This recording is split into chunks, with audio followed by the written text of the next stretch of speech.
how to look up set counts on Smasher's app to see if these two have ever played before, and the answer is I still don't know because I couldn't figure it out. But we're going to be getting in, and it's not going to be Joker coming out. It's going to be Pyra and Mythra instead, which I did see Leo swap to against Danny to make that set win happen. And so maybe the character's already warm, and he's just going to keep on running with it. I think it just makes sense because the disjoint is so good against Ken, right? Plus, when you have the ground speed to keep up, yes, your offstage is a little weaker, but Ken's not a character who's trying to go super deep for you most of the time anyways. So you just kind of beat him at his own game. You got Foresight, too, if they get a little uncomfortable. And now when they're offstage, you have that down air to just make them pay if you want. Right now, though, with Jahzzo trying to get anything started, he's going to have the platform, but it's not going to be enough. Still backing him the percent, though, and giving him the chances to still take the stock. Oh, and Foresight's through what's usually a guaranteed kill setup so that Leo can get back to stage safely, and he just keeps using that Nair to beat out Jahzzo's focus, doesn't let him land safely. And I will say, since Joe is not as active anymore in Georgia, Jahzzo doesn't really have a source of good Aegis practice locally. Joe, of course, really good local Aegis, but attends Emory University, and so has to deal with how difficult that is. And you know what else is difficult? What Leo just pulled off. Only 69% on him, and he is off to a massive lead in this set. Sidestep special footstool into the up special, right? Getting off that mistech is absolutely brutal way to lose your first stock. We don't really see Aegis has implemented all that often, but Leo really showing you in spades some of the upsides that this character can potentially have. Jahzzo just trying to find any way to poke with these weak down tilts, find a way in, gets it off the new player into the true Shoryu, and just like that, that's going to be the stock. He's given himself a way back into this game last, but he needs to not let Leo just storm off stage again. Looking for anything on Leo, and Jahzzo finally finds it, especially while Leo's as Pyra. I think picking those moments is going to be very, very important for him because we've already seen Foresight ruining some things that Jahzzo used to being guaranteed, but also ruining that stock with the runoff fair. Jahzzo loses another one, but might be able to fight back here soon. Goes the wrong way, has Leo off stage though. He tried to get the turnaround there, but Leo with the ambiguous crossover, right, kind of confusing the game's logic to get out of dodge, trying to get the trap on the special vault, but Aegis just falls so fast, you don't know where to guess, and Jahzzo guessing wrong, so not going to quite find it either. Going to miss a Shoryu to boot, and even at 100%, Leo's so hard to take the stock off of. Ken just struggling to find a hit in, and the percent is racking up right now last. Shoryuken is going to be enough for the stock, even with perfect DI. You're not living through that. Jahzzo 71% could be healthier, but it could be a lot worse. And Leo right now going to do his best to make it a lot worse. Jahzzo fights back, gets a couple quick jab combos into the Tatsumaki, pushes Leo into the corner. Leo tries to kill him with that back air, but isn't successful. Jahzzo just focusing for his life, and he gets caught out of it with an F smash. Leo, what are you doing? It was a beautiful in-moment adaptation there from Leo, right? Swinging in that non-true frame trap, right? Trying to find the early kill and getting checked by the focus, saying, hey, everything Pyra throws out is a single hit. Focus doesn't have percent armor. It will take a single hit, but not the multi-hit options. And so Leo instead saying, okay, well, you are going to throw out focus again, so I'm going to immediately cash in that conditioning from last time, force you into the scramble and just outspace it because my F smash is bigger than Kingdom Come, and you've got end lag on that focus attack if you miss it. So much of it, and Jahzzo kind of just getting caught panicking in a tough situation. The vast majority of the human population would parry, or would panic rather, not parry, if Leo was doing the same sequence to you.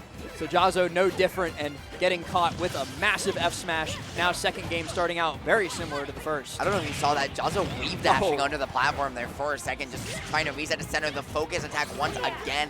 Yeah, you're going to take some percent, but you're at least able to get better positioning against Pyra, but Mythra now with that F smash so fast of her own and not as weak as you might think, pushing Ken Masters all the way back to the ledge, and you're just trying to find any way in to get that first hit. But once you get it, you can get the percent, but time and time again, it's just Jahzzo not really sure how to find them.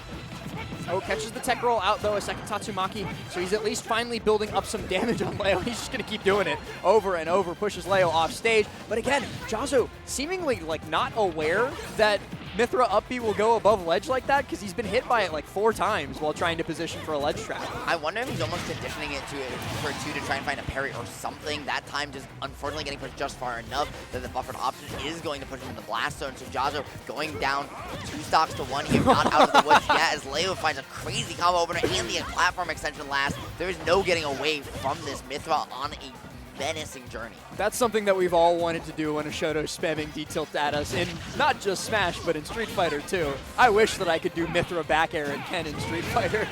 Shoryu, not quite enough for the stock. Great Leo, great defense. And great DI there as well, right? To hold on and find his way through. Recognizing even with the low ceiling, the width means that if you DI out across stage there, you can give them quite a distance to have to travel.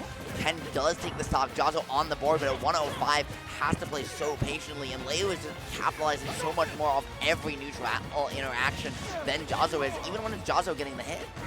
Jahzzo getting juggled up high, 126 on him, and he cannot get back down with focus, and it seems like he doesn't know what to do when that focus is taken away from him. Finally gets back down, going to be able to convert this into a lot because Leo's on Pyra, not Mythra. No foresight for you to escape. 63 is the end result. Leo just waits it out, knows exactly what Jahzzo's game plan is there, trying to get down with focus yet again and getting punished for it yet again. And once again, right, it's exactly what we were talking about before. He's just waiting out these focuses, calling them out low now, conditioning them early in the game when it doesn't matter, but then when push comes to shove at the end of the day, that's all she wrote. Unfortunately, even though you push them away, hit Leo for that side special there, you're just not able to capitalize getting the sour spot of that spike instead of the one you want. And so now it's up to Jahzzo trying to find this hit to confirm into the shore. You take the stock or get the shield poke, push you off the stage, and utilizing the jostle to its fullest extent. One last stock. Jahzzo's got a chance, but Leo has really not given him one to take his turn and find an advantage. Even parrying the first hit of that landing there, not nearly enough because there's so many more straight behind it. Leo continues to use that windmill to its fullest efficiency, chasing Jahzzo into the corner, looking for the down tilt. A back throw here going to send him right back off stage. The focus gets him back, but he's taking damage in doing it. Even in the situations where focus does work, he's still getting punished. But at least you're just taking the damage, right? And not just eating a Pyra back air at 130, 140%. Now the Mythra and the high Tatsumaki just not getting punished, trying to dance away, but once again, it's that poke, right? He tries to land, catch an approach with that forward air, but Leo ready, saying, okay, you're going to try and swing, you're going to get your auto cancel window, but you're going to stick your foot out at me. So I can just sit here at a safe distance, up smash, and either you don't swing and you get nothing, we reset to neutral because I'm Mythra and I have no end lag, or you do stick your foot out right into this whirring blade of swords and go to the next game. Yep, absolutely true. Jahzzo got to do something else, and that first something else that I think he's got to do is focus less, but then my question becomes, what do you do to get down? Leo's just going to juggle you forever regardless. That's what he does, especially with a character as proficient at it as Mythra. But off the rip, this time manages to catch Leo landing on his shield. It's a nice little 40% combo, converts it to 60% right after. One of the things here that Jahzzo is already changing in this game is he's trying to find a lot more following aerials to start combos. It worked the first time, but immediately on the second time, like, Leo already punishing it. The adaptation from him has just been so fast that we're not even seeing it be next stock or a minute later. It's literally the next interaction. Jahzzo will try something similar, and Leo will call him out for it. Yep, Leo, the fastest adaptation that we used to unquestioningly believe that Leo was unstoppable because of his adaptation. Now people have started to catch up to him in the game. There are a couple other players who I would put up on that pedestal with him, but none of them are in this set right now. Jahzzo really struggling to keep up with him. However, he does find that down tilt when it matters most. That one leads into the Shoryuken and gonna take the stock. So Ken finding the DP and some extra pressure now, getting that shield down low as well. So Leo having to back off, reset, and utilize these switches just to cover space.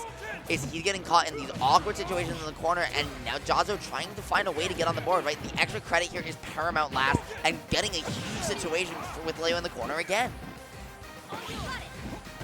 Leo trying to fight his way out of the corner, and I'm surprised that he's using Pyra as much as he is in those spots, considering how good he's been at foresighting. And as I was about to say that, he just foresights the Hadoken and gets out immediately. F-tilt, more than enough, and now we're even stocks. Leo, can he bring back this deficit and I think he can. And we're seeing, right, Jahzzo throughout these fireballs, these Hadoukens, even though they're not as good for Ken as for Ryu, they're just trying to control some space. But Leo already, as you mentioned, those foresights, right, just lock it down and say, you can't even do that against me. You can't use your tool no matter how good or bad it is for this in isolation because I have the perfect counter built right into my kit. Now gonna catch you for jumping and push you all the way to the corner, grab, rinse, repeat, try and get the switch and call out the focus with the cancel with the weight. This one might just be it for Jahzzo right here. Oh, yeah. You can't focus in that spot because then you're just going to fall to your death. And so you have no resources whatsoever to avoid the onslaught of Leo. And then you fall for it once, you might fall for it twice. And Jahzzo indeed pulls that trigger, gets the shield break on Leo, holding shield in the corner. You can't do that against Ken, man. Just got to eat the hit sometimes. Yeah, and listen, I mean, right, it's scary because you are on Aegis, right? You get pushed off stage 1, so that might be all she wrote. But again, Ken doesn't have the greatest hitboxes to actually capitalize on those situations. Now, though, Jahzzo getting Leo in the corner, this is where you want him to shield be. broken again. If you got shield broken to end that game, it's like, okay, Jahzzo should get 2 games for that. Reading the tech roll in, though, Leo going to continue this deficit building activity that he's got going on right now, landing on the platform, too, to get away from Jahzzo, and once again, landing Mythra Nair, the bane of Jahzzo's existence. Catches the roll in, up you go, got to focus, he's already used that focus. Okay, one more into the Shoryu. That's going to be it. Maybe. No, yes, it is. And it's going to be Jahzzo getting on the board back against the wall. But you know this man is disciplined. And last, I know we didn't mention it that much, but before top 32, we saw Jahzzo in the back room. That man was napping. He is well vested. He is locked in. You know it's all systems go for him. Now, maybe he had to wake up a little bit, but here he is against Leo, back against the wall on winner's side. I hope Goblin posts that picture that he took, and that's all that I'm going to say. I hope so too. Keep an eye on Goblin's Twitter maybe. As we get ready to get into game number 4, it is Leo's opportunity to counterpick stages, and yeah, they quickly picked onto FD, and Leo's also going to take the opportunity to... Oh no, Jahzzo's setting the music. I know that Jahzzo's setting the music if it's Dust Thins Out. So we're going to get into it. Leo not swapping up, but is swapping skins again. You know, the skin that lost him in the game, it's out of here. Got to get rid of it. Yep. Listen, Smash players, like any competitors at the highest level, can be a little superstitious sometimes, and whatever makes you sleep better at night in this game, all about mental. Here on Final Destination last, would be very curious to know what you think of this, because obviously Mythra's so strong here, but if those parries come online from Jahzzo, right, you can really make Mythra pay here. Yeah, the biggest thing is going to be landing for both of them. We've seen Leo make Jahzzo pay a lot because he's not able to get away with focus on landing, but Jahzzo's been adapting, and that's how he won that 3rd game. Leo, on the other hand, he's so fast, he can cover all of the stage, but when he's in the air, he's a sitting duck. If Jahzzo can get up there and shark him, especially with how strong Shoryu is at high percents, it could start going his way. I do like this as a counter pick from Leo, but it's, you know, not without its risks. You see right now just that open movement from Jahzzo as he tries to find anything, but it's going to be the foresight on landing, punishing Jahzzo for being right with his swing. That's going to force the first stock. Jahzzo gets popped up in the air, and there's no way back down as Leo can wait out that focus attack on his own time. Beautiful neutral game from actually both of them, but Leo is just on a different caliber of player when it comes to that. He's so good at just knowing his moments, picking his moments, and stuffing everything else out. Jahzzo there with that Street Fighter's footsie, right? The dash in and the slight step back, right? Try and call out a whiff and then jump on that whiff punish yourself. Right now, though, it's going to be so hard for these feet to find a way past a sword. You're going to get the kick to push them to the corner, but again, Foresight just taking any defensive projectile, any ranged option for Ken off the table. Oh, and he's already jumped, so he's got to go through the flame and the fire that Leo put out in his way, and that is once again a 3-stock-to-1, now 2-stock-to-1 lead for Leo thanks to Jahzzo's quick Shoryuken. And all it takes is that one interaction from Ken Masters, right, to find this stock. Leo has been so hard to hit, so good at spacing perfectly, and just really capitalizing. Has a huge chance here with Ken off stage. You use that foresight and the fireball to just pull out the options you have to. And Jahzzo able to get the hit now. It's his turn. But on this reset, every time they trade these interactions back and forth, It's Jahzzo who is losing just a little bit more room. Yeah, and I really like the decision-making from both of them there. Jahzzo uses slow fireball to make Leo wait, and then he makes Leo take a nap in the dirt thanks to that dare. It didn't work out in the first game, so Jahzzo stuck it back in the pocket until it would be useful again. Leo, though, right back to his old tricks, juggling with the nair, making sure that focus is not unpunished. And I really like that from Leo, right? He's been swapping to this Mythra throughout the set, or Pyra throughout the set, but at the end, he's utilizing the Mythra neutral layer to call out these focuses because of their multi-hit nature. Recognizing last stock scenario is all about getting you to the kill percent, but Jahzzo looking for the neutral layer there, reads the air dodge and keep the extension going. And he's whacking up the pressure, and now we're in the last hit scenario. We get the focus attack back down to stage, and last, if you're not careful here as Leo, Jahzzo could just blow you up with a short Oh, and he's blowing him up right now for sure. Leo's got to get back onto the stage, past Jahzzo on the ledge, but pops up with the down tilt. Jahzzo, get out of there, get down to the ground. He does so. Leo, for once, not able to punish Jahzzo on landing. And you see him just swabbing to the Mythra there in the ground, right? Both the fight through the focus attack and those Hadoukens. When they come out, gets a parry though from Jahzzo. Looks for that turnaround P-jab. It doesn't land its mark, but on Mythra, you're not able to close it just yet. So Jahzzo able to be reversed, find his way back to the corner, reset back to stage, and get back into this footsies game. It's all on the line here. They're both at kill percent, and they know it. Look at how carefully both of them are playing, but Leo gets under him and scoops him with the up smash. So like that, he is going to advance to winner's side top 8. Jahzzo is going to take a dip down into the shark pool of losers, where I actually think he might have to fight Mugen, unfortunately, for a 404 team kill. But great stuff to Leo. Played that to perfection, got away with a lot, and punished Jahzzo for everything. Jahzzo, too, right, reading that was going to try to cross him up, read the up smash coming out on the ground there from Leo, but Leo did that little pivot